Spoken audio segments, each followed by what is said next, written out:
오늘 하나님 말씀은 에베소서 4장 17절에서 24절까지 말씀이 되겠습니다. 에베소서 4장 17절에서 24절까지 말씀이 됩니다.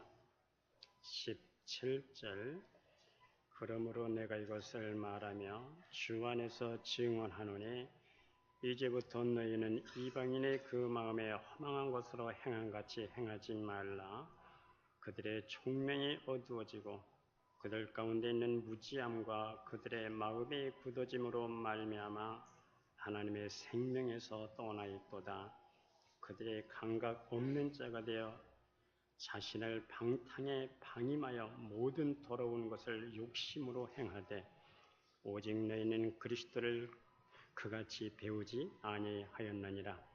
진리가 예수 안에 있는 것 같이 너희가 참으로 그에게서 듣고 또한 그 안에서 가르침을 받았을진데 너희는 육의 욕심을 따라 썩어져가는 구습을 따르는 옛사람을 벗어버리고 오직 너희의 심령이 새롭게 되어 하나님을 따라 의와 진리의 거룩함으로 지으심을 받은 새 사람을 입으라.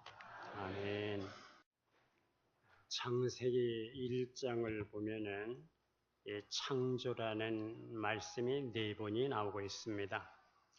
이 바라라는 단어가 동사로 4번이 나오고 있습니다. 의미상으로는 3번입니다. 이 바라라고 하는 단어는 영어로 creation, 창조라는 말로 3가지 의미가 있습니다. 첫째가 무에서 유를 만드시는 겁니다. 아무것도 없는 상태에서 생기게 하시고 그리고 있게 하시는 하나님의 역사입니다. 사람이 만든 것은 창조가 아닙니다. 이미 하나님께서 만들어 놓은 걸 갖고 변형시켰다든지 그리고 편리하게 만드는 것은 창조가 아닙니다. 하나님은 아무것도 없는 것에서 무에서 있게 하시고 생기게 하시는 것, 바로 이것이 창조입니다. 두 번째는 무기체에서 유기체에 변합니다. 무기체는 흙이나 돌이나 등등으로 생명이 없지만은 유기체는 생명이 있기 때문에 변화가 있습니다. 그리고 성장이 있습니다. 돌은 억만 년을 지나도 돌입니다. 그러나 생명은 신비로워서 성장이 있고 그리고 변화가 있습니다. 그리고 세 번째는 사람들에게 해당하는 겁니다. 인격적인 변화입니다. 인간은 복합체입니다. 인간은 흙으로 지어졌고 여기에 하나님의 형상, 생기가 들어가서 인간으로 창조가 됐습니다. 그래서 그리스도 안에서 새로운 피조물이 되었다는 것은 새로운 창조, 그리고 재창조가 되었다는 뜻입니다. 그러면 이 새로운 창조는 어떻게 일어나는 겁니까? 고린도후서 5장 14절 말씀에 한 사람이 모든 사람을 대신하여 죽었은즉 모든 사람이 죽은 것이라. 새로운 창조는 옛것의 수정이라든가 발전이 아니라 먼저 죽음에서부터 시작이 된다는 말씀입니다. 적어도 성경이 말씀하는 새 것은 옛것의 죽음에서부터 출발을 합니다. 우리 옛사람이 그리스도와 함께 십자가에서 못 박혀 죽은 다음에 그분의 은혜로 그리고 그분의 능력으로 새롭게 창조가 돼서 새롭게 출발을 하는 것입니다. 십자가에서 부활하신 그 부활의 권능이 내 안에 들어와서 새 것이 된 이 새로운 피조물로 우리가 살 수가 있습니다. 그리스도 안에서 새로운 피조물이 되면은 과거가 달라지게 됩니다. 다시 말씀을 드리면 과거의 모든 죄를 모두 용서를 받게 됩니다. 성경의 동이 서에서 먼 것처럼 우리 하나님께서 우리 죄과를 멀리 집어 던져주시고 하나님은 우리의 죄를 용서하시고 우리의 죄를 다시는 기억하지 아니하십니다. 우리 찬송가 종종 부릅니다. 내 영혼의 은총이 중한제쯤 벗고 보니 슬픔 많은 이 세상도 천국으로 화하도다. 할렐루야 찬양하세. 내 모든 죄 사함받고 주 예수와 동행하니 그 어디나 하늘나라. 새로운 피조물이 되면 내 모든 죄를 사함받고 내 모든 죄를 사함받은 과거가 달라지게 되는 겁니다. 그리고 또 새로운 피조물은 현재가 달라지게 됩니다. 다시 말씀드리면 하나님의 자녀로 우리가 살아가는 것입니다. 요한복음 1장 12절 말씀에 영접하는 자 곧 그 이름을 믿는 자들에게는 하나님의 자녀가 되는 권세를 주셨습니다. 그런데 오늘 이 본문에 보면 새 사람을 입으라고 말씀합니다. 바울은 본문에서 새 사람이 누구냐? 새 사람을 입으라 그랬는데 새 사람이 누구냐 하는 겁니다. 그리스도인이 누구냐? 그리스도인은 본질적으로 어떻게 살아가야 되는 것이고 어떤 존재냐 하는 것을 대비해서 옛사람과 새사람을 대비해서 말씀을 하고 있습니다. 그 속성을 설명하면서 옛사람은 그리스도를 모르는 사람, 불신의 사람, 이 옛사람과 오늘 이 그리스도인, 새것이 된 피조물, 새로운 사람, 새사람을 비교해서 말씀을 하고 있습니다. 먼저 그 옛사람을 보면 17절에 마음이 허망해졌습니다. 허망해졌다는 말은 방향이 없다, 목표가 없다는 겁니다. 한마디로 되는 대로 막 사는 막가파가 됐다는 겁니다. 막가파는 그저 막 사는 사람, 그저 조직폭력 세계에서만 막가파가 아니고 우리도 막 살면 막가파가 되는 겁니다. 17절에 보니까 총명이 어두워졌어요. 하나님을 아는 지혜가 없습니다. 무지합니다. 18절 하반절에 보니까 마음이 굳어졌습니다. 마음이 뒤틀려 있고 마비되었다는 뜻입니다. 헬라어로 프로시스라고 하는 이 말은 화석화가 되었다는 겁니다. 마음이 굳어졌어요. 돌같이 아주 딱딱하게 되었다는 뜻입니다. 이런 마음에는 하나님의 말씀이 들어갈 수가 없어요. 그리고 말씀이 부딪혔다가도 튕겨나가게 되는 겁니다. 하나님의 말씀을 아무리 들어도 감동이 없어요. 감격이 없습니다. 또 18절 하반절에 보면 또 하나님의 생명에서 떠났어요. 생명에서 떠난 존재이기 때문에 죽은 존재입니다. 생명이 되시는 그리스도에 대해서 반응이 없습니다. 하나님과 전혀 관계가 없어요. 그리스도에게서 끊어진 존재로 살아가는 겁니다. 그리고 보니 19절에 보니까 절대성이 없어졌어요. 방탕하게 됩니다. 절대 가치가 없어졌어요. 바로 이것이 옛사람의 특징입니다. 오늘 성경은 우리에게 말씀합니다. 너희는 유혹의 욕심을 따라 썩어져가는 구습을 따르는 옛사람을 벗어버리고 오직 너희의 심령이 새롭게 되어 하나님을 따라 의와 진리의 거룩함으로 지으심을 받은 새 사람을 입으라. 구습을 따르는 옛사람을 벗어버리라. 구습이 뭡니까? 나도 모르게 습관화가 된 겁니다. 같은 행동에 반복이 되면서 의식 가치관이 그렇게 만들어져 버렸어요. 이런 구습, 옛사람을 통해서 만들어진 굳어져 버린 이 모든 것들을 다 벗어버리고 새사람을 입으라고 말씀합니다. 그러면 새사람은 어떻게 만들어지는 겁니까? 생명이신 그리스도가 내 안으로 들어오셔야 됩니다. 그분이 내 안에 들어오면서 내 삶의 주인이 되셔야 됩니다. 그래서 하나님과 나의 끊어졌던 관계를 그분이 연결시켜주면서 내 눈으로 하나님의 영광이 보여져야 합니다. 하나님을 아버지라고 부르는 하나님의 생명이 심어지는 그 순간부터 조금씩 변화가 일어나게 되는 겁니다. 그 변화는 새로운 피조물, 새 사람, 새로운 신분의 변화가 일어나는 겁니다. 이제부터는 신랑 되시는 예수님의 속성이 나타나는 부활의 신부로 우리가 이 땅을 살아가게 되는 겁니다. 새로운 하늘의 본능이 우리에게서 나타나게 되는 겁니다. 새로운 피조물, 이 피조물은 미래가 달라지게 되는 거예요. 미래의 새로운 피조물은 어떻게 살아가는 겁니까?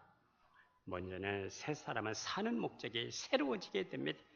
고린도후서 5장 15절에 보니까 그가 모든 사람을 대신하여 죽으심은 살아있는 자들로 하여금 다시는 그들 자신을 위하여 살지 않고 오직 그들을 대신하여 죽었다가 다시 살아나신 이를 위하여 살게 하려 함이라. 다시는 내 자신을 위해서 살지 않고 죽었다가 살아나신 예수 그리스도 부활하신 그분을 위하여 살게 하려 하심이라. 위하여라는 말씀이 있어요. 목적이 바뀌었다는 겁니다. 지금까지는 나만 내 자신을 위해서만 살았지만은 이제는 나를 위해서 죽으셨고 나를 위해서 부활하신 그분을 위하여 살아가는 목적이 새롭게 변화됐다는 뜻입니다. 미흡할 수도 있습니다. 부족할 수도 있습니다. 그러나 목적이 바뀌었습니다. 목적이 예수 그리스도를 위해서 살아가는 그 사람이 바로 새 사람입니다.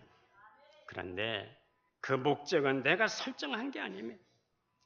그리스도가 나를 위해서 죽으심으로 인해서 그 목적이 바뀌어졌어요. 빌립보서 3장 12절에서 바울이 이렇게 선언합니다. 내가 그리스도께 잡힌 바 된 것을 잡으려고 쫓아가노라. 내가 선택한 이상도 아니고 내가 선택한 철학도 아니고 내가 세운 이상도 비전도 꿈도 아니고 내가 세운 목적도 아니고 그분이 나를 잡고 강권적으로 내 길을 돌려서 그리스도를 따라가는 사람으로 만들어 놓았어. 그러므로 내 목적은 내 것이 아니고 예수님이 만들어주신 것이고 그분이 나를 통해서 세워주신 목적입니다. 그 목적을, 주님의 목적을 내 목적으로 삼고 기쁜 마음으로 자원하는 마음으로 쫓아간다. 억지로가 아니고 어쩔 수 없어 가는 게 아니고 아주 기쁜 마음으로 즐거운 마음으로 주님의 목적, 주님의 비전을 내 비전으로 삼고 그분의 목적을 내 목적으로 삼고 살아가는 그 사람, 이런 사람의 새로운 피조물이 바로 새 사람입니다. 성도 여러분, 새로운 피조물로 살아갈 수 있기를 축복합니다. 이제 두 번째, 새 사람은 세계관이 달라져요. 영적인 세계관을 갖고 살아가게 됩니다. 지금까지 육적으로 해석하고 그렇게 보던 일을 영적으로 보게 되는 겁니다. 물량적으로만 보던 일을 이제는 영주도적으로 해석을 해요. 사람을 볼 때도 그 사람이 지위가 얼마냐, 돈이 얼마나 가지고 있느냐, 사회에서 얼마나 인정받고 있느냐, 그걸 보는 게 아니에요. 그 사람을 움직이고 있는 메인 영이 어떤 영이냐, 그 사람을 지금 말하게 하고 행동하게 하는 메인 영, 그 영이 어떤 영이냐, 이걸 분별해 가면서 살아가는 겁니다. 육체를 따라 평가하지 않습니다. 영원한 가치를 보는 겁니다. 영적인 통찰력을 갖고 살아가는 겁니다. 항상 신령한 것을 삼하고 생각하고 가치 판단을 합니다. 그 사람의 내면적인 세계를 보고 믿음을 보고 살아갑니다. 성도 여러분, 하나님이 다스리지 않은 상태에서는 뭘 한다 해도 의미가 없어요. 하나님이 다스리지 않은 상태에서는 그 영혼과 하나님과 관계가 없어요. 우리는 그리스도의 영으로, 하나님의 영으로 살아야 새 사람 구조가 만들어지는 겁니다.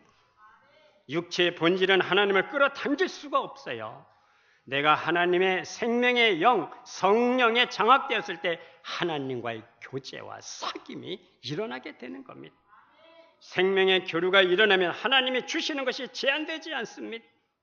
성도는 시간이 갈수록 생명의 교류가 왕성해져야 됩니다. 그러므로 나를 통해서 하나님의 임재가 더 강력하게 나타나져야 됩니다. 로마서 8장 5절 9절에 보면은 육신을 따르는 자는 육신의 일을, 영을 따르는 자는 영의 일을 생각한다고 말합니다. 육신의 생각은 사망이요, 영의 생각은 생명과 평안이라고 말씀합니다. 육신의 생각은 하나님과 원수가 된다고 말해요. 하나님의 법에 굴복하지도 아니할 뿐 아니라 할 수도 없다고 말씀합니다. 우리의 사고 구조가 하나님의 영, 그리스도의 영, 성령을 따라 살아가면은 영의 일을 생각하고 내 안에서 새 사람이 번성해서 세상을 이기고 하나님을 기쁘시게 하고 악한 영의 테러를 물리치고 그 방향성이 하나님을 향해서 살아갈 수가 있습니다. 그러나 사고 구조가 육신으로 살면 옛사람이 번성을 해요. 그래서 비진리로 살아가는 것이고 오염된 세상 방식으로 살고 악한 영이 뿌려놓은 가라지 쓴뿌리를 받아들여서 내 마음의 구조가 죄를 짓는 구조로 만들어지게 되는 것 때문에 육신의 행실을 계속해서 절제하고 밟는 것만이 빛으로 걸어가는 유일한 길입니다. 아무리 어려운 환경에 처해도 자신의 사고를 하나님 것으로 집중하면 생명을 이루는 구조로 만들어지게 돼요. 생명을 이루는 구조가 되면, 때가 되면 열매를 맺게 되는 겁니다. 시편 23편에 다윗이 여호와는 나의 목자시니 내게 부족함이 없도다, 이 고백은 결코 평안한 그러한 환경에서 나온 게 아닙니다. 원수의 목전에서 내게 상을 베푸신다는 이 말씀으로 봐서 생명의 위험한 순간이었지만은 다윗의 모든 생각과 믿음과 사고 구조가 그 방향성에 하나님을 향하고 있었기 때문에 그 마음의 구조가 하나님의 영광을 만들어낼 수 있는 구조가 된 거예요. 그리고 때가 되니 하나님의 영광을 드러내는 왕이 되었습니다. 그리스도의 영으로 산다는 것은 내 마음의 구조가 내 자신을 철저하게 죽이고 철저하게 하나님을 의지하고 갈망하는 상태로 만들어지는 걸 얘기하는 거예요. 마음의 구조가 하나님을 향해 있지 않으면 어떤 봉사를 해도 의미가 없어. 하나님을 향하고 있지 않은데 무슨 헌금? 별 의미가 없어요. 하나님과 관계가 없습니다. 하나님의 영으로 살지 않으면 사망의 상태로 갈 수 있는 구조가 나도 모르게 만들어지게 되는 거예요. 이런 구조는 사탄과 세상에 영향을 주는 상태로 되기 때문에 사탄이 무엇이든지 그 영혼에게 할 수 있어요. 결국 사탄에게, 악한 영에게 잡혀 살아갈 수밖에 없어요. 사탄의 영향을 받아요. 결국 이런 사람이 하나님을 대적하는 사람이 되는 것이고 그리스도의 몸된 교회를 허는 사람이 되는 겁니다. 마음의 구조가 진리같고 기도생활, 말씀생활 안 하는 만큼 육체로 살아갈 수 있는 확률이 커지게 되는 거예요. 우리는 육체가 번성할 수 있는 구조가 만들어지면 안 되는 거예요. 그렇게 되면 필경은 사망이 오는 겁니다. 여호와의 영이 사울에게 임했을 때 두려움이 사라졌고 블레셋을 향해서 대적을 깨뜨릴 수가 있었지만 주의 영이 떠나자 상황이 달라졌어요. 블레셋이 쳐들어왔을 때 너무나 사울은 두렵고 떨려서 골리앗의 큰 소리에 맞설 용기가 나지 않았어요. 영적 세계 영계에는 공백이 없다고 거듭거듭 말씀을 드렸습니다. 하나님의 영으로 사로잡혀 있던 자가 기름 부으심을 잃어버리게 되면은 하나님의 영 대신 그 자리를 메우는 악한 영에게 사로잡히게 되는 겁니다. 사무엘상 6장 14절 말씀에 여호와의 영이 사울에게서 떠나고 여호와께서 부리시는 악신이 그를 번뇌하게 한지라. 여호와의 영이 떠나고 악한 영에 사로잡힌 사울은 왕의 사명을 다 잃어버리고 평생 다윗을 죽이려고 쫓아다니다가 편집증 환자가 돼서 결국은 길보아 전투에서 비참하게 죽습니다. 그리스도의 영 성령으로 살지 않으면 반드시 죽게 돼 있어요. 육신에는 하나님의 기능을 수용할 능력이 없어요. 육신은 죄를 끌어당기기에 늘 사망입니다. 때문에 육신으로는 어떤 것을 소유해도 의미가 없어요. 여름날 풀과 같이 베어지는 것은 시간 문제예요. 성도 여러분, 그리스도의 영에 장악될 수 있기를 축복합니다.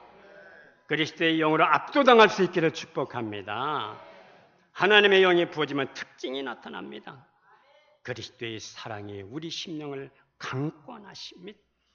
성령이 부어지면 우리의 속사람이 강건해집니다. 우리의 겉사람을 이길 만한 영향력을 얻게 되는 겁니다. 우리가 은혜로 산다는 것은 은혜로 살 수 있는 시스템이 내 안에서 만들어졌다는 뜻입니다. 은혜로 살 수 있는 시스템을 실행할 수 있는 그리스도의 영이 나를 주장하고 있다는 뜻입니다.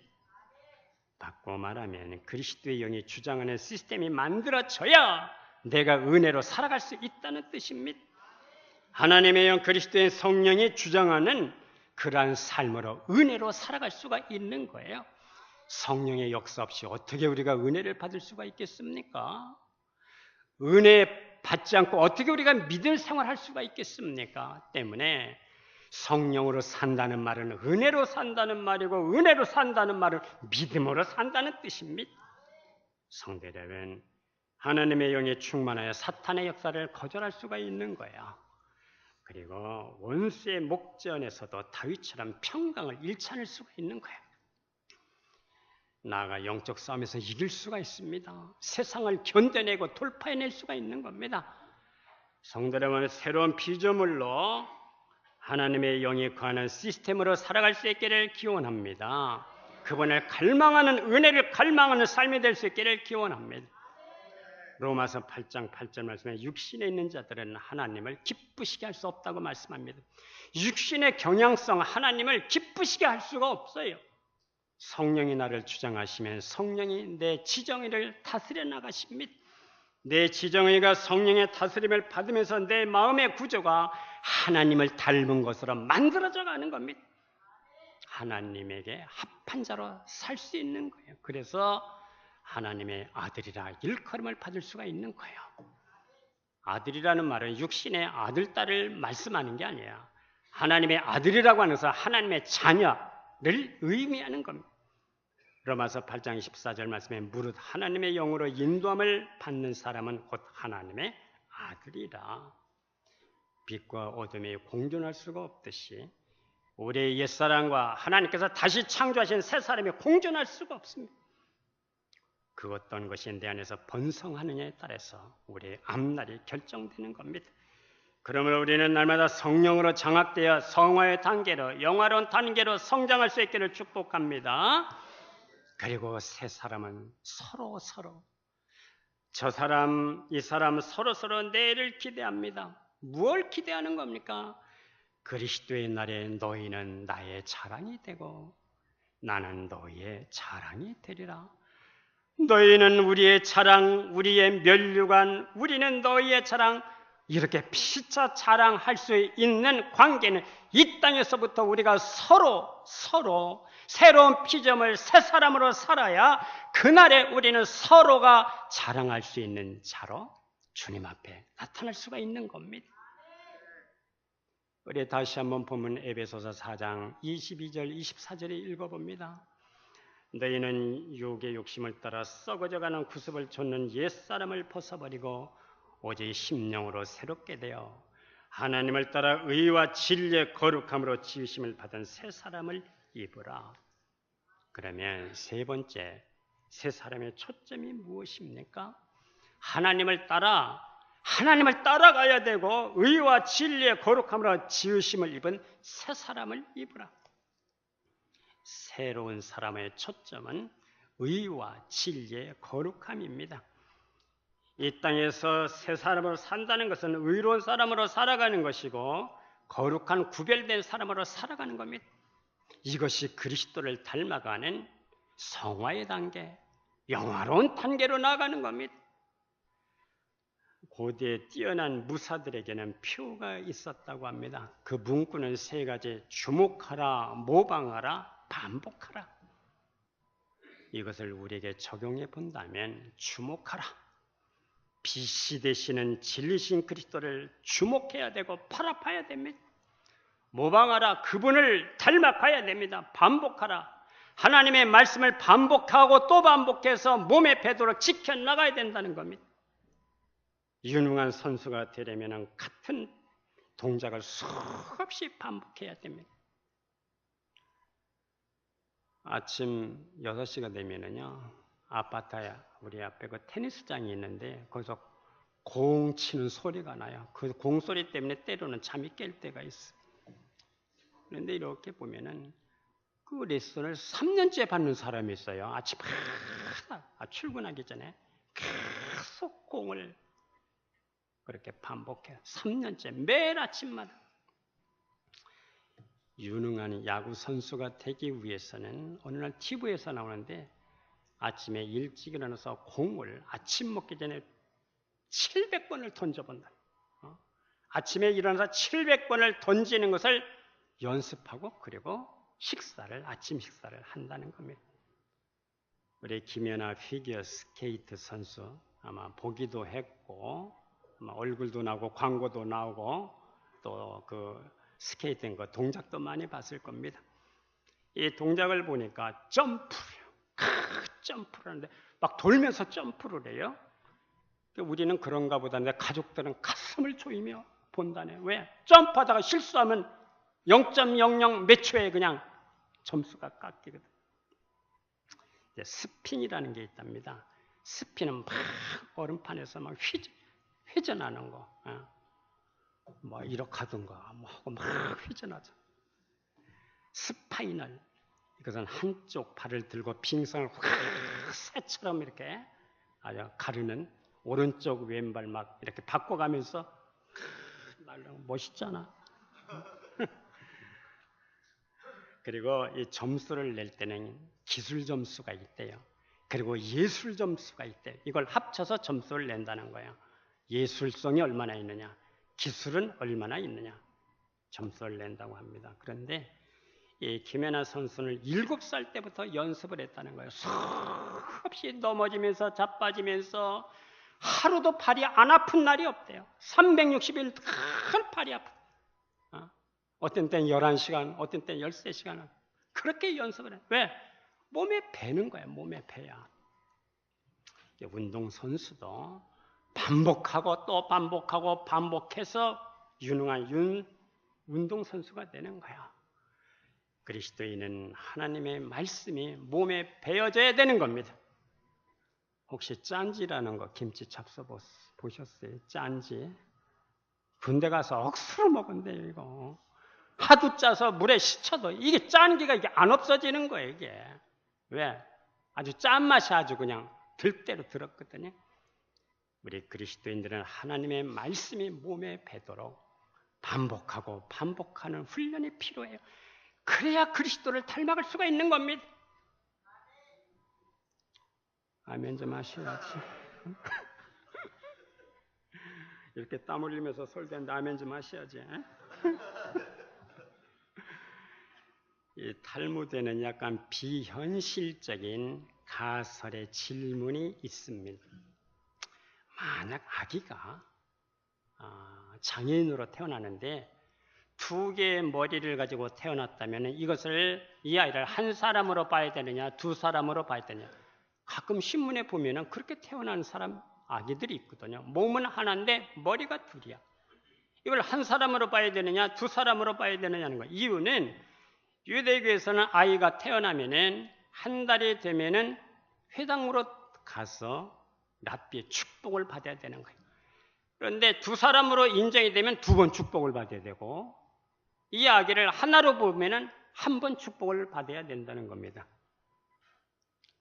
2사람으로 봐야 됩니까? 하나로 봐야 됩니까?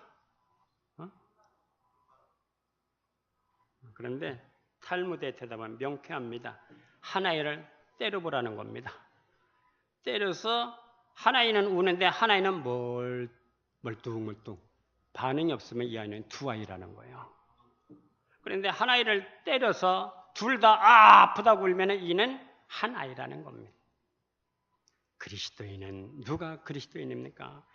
십자가를 바라보고 그분의 선례를 바라볼 때마다 저 십자가는 내 죄 때문에 주님이 치신 십자가라고 그러면서 내 마음에 아픔을 느끼면은 이것은 그리스도이냐? 그러나 피 흘리는 십자가를 바라보면서 아무런 감동도 없고 느낌이 없다면 그는 그리스도인이 아닙니다. 천국은 누가 가는 겁니까? 십자가를 바라볼 때마다 주님께서 내 죄 때문에 돌아가셨다고 눈물을 흘리며 감사하고 회개하고 감격하면서 살아가는 사람은 그 사람이 그리스도인입니다. 그래서 천국은 눈물 젖은 눈으로 들어가는 곳이라고 말씀합니다. 성도 여러분, 의와 진리의 거룩함이 드러나는 참 그리스도인으로 이 땅을 살아갈 수 있기를 주의 이름으로 축복합니다. 하나님은 오늘 이 시대에서 진짜 그리스도인을 찾고 계시는 거예요. 예배를 드려도 성령과 진리로 예배를 드리고 헌신과 봉사를 해도 주의 이름으로 하고 내 이름으로 하는 것이 아니라 그분의 이름이 드러나기를 원하고 이 땅에 그분의 임재가 드러내는 그리스도인으로 이 땅을 살아갈 수 있기를 주의 이름으로 축복합니다. 기도하겠습니다. 하나님 아버지, 오늘 우리는 새 사람을 입고 살아갈 수 있도록 성령께서 늘 우리를 주장하여 주시옵소서. 주님이 우리에게 주신 이 목적과 비전이 새로워지게 하시고, 그리고 이 눈이 열리고 귀가 열려서 영적인 세계관이 열리게 하여 주시옵시고, 우리의 모든 삶의 초점이 의와 진리의 거룩함으로 이 땅을 살아갈 수 있도록 은혜로 성령으로 역사하여 주시옵소서. 예수님의 이름으로 기도드리옵나이다. 아멘.